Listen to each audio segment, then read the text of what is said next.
જો ભાવિના સારી છે ને? અરે આ તો બહુ મસ્ત છે. જો કેવી મસ્ત લાગે છે. તને કાંઈ વાંધો ન હોય તો હું રાખી લઉં. અરે મમ્મી એને શું વાંધો હોય, એને કાંઈ વાંધો નથી. તમને ગમતી હોય તમે રાખી લો, એને હું બીજી લાવી દઈશ.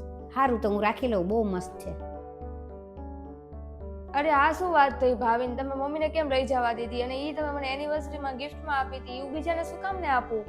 અરે એમાં હું મોટી વાત થઈ ગઈ, મમ્મી તો છે ક્યાં કોઈ બહારના માણસોને દીધું છે. વાહ, આમાં કઈ મોટી વાત જ નથી. તમને મારી ફિલિંગની કોઈ કદર જ નથી. અને ઈ રિંગ તમે મને એનિવર્સરીમાં આપી હતી, એના ઉપર મારો હક છે. અને દર વખતે આવું જ થાય છે, તમે જે મારી માટે લાવો છો ને તમારા મમ્મી લઈ જાય છે, મને બહુ ગુસ્સો આવે છે. હવે તું વધારે પડતું કરે છો, હું તારી હાટુ બીજી લાવી દઈશ, કહું તો છું. ના, મારે નથી જોતી, હવે તમારી પાસે જ રાખો. લે મનીષા, સાલ તો બહુ મસ્ત છે. હે ભાવિન લાવ્યો લાગે છે. લાઈ તો. હા મમ્મી, કાશ્મીર ગયા હતા ને તો ત્યાંથી લાવ્યા હતા. મસ્ત ગરમ છે હો, હું રાખી લઉં. મારી પાસે તો એકેય નથી, તારી પાસે તો ઘણી હશે, હું લઈ લઉં. જોયું ને તમે, હજી તમે ચૂપ રહ્યા ને તો ધીરે ધીરે કરીને મારી બધી વસ્તુ લઈ જશે.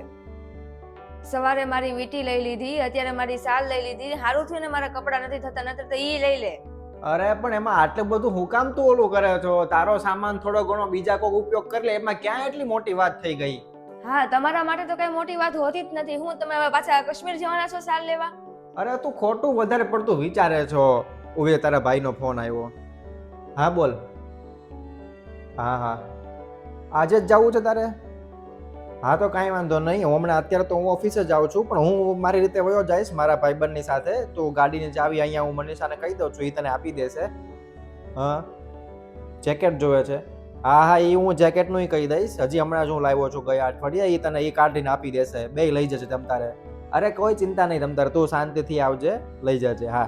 અરે શું કામ ને ગાડીની ચાવી આપવાની હા પાડી? તમારે મીટિંગમાં નથી જવાનું અને ઈ બ્લેઝર તમારે પહેરવાનું છે.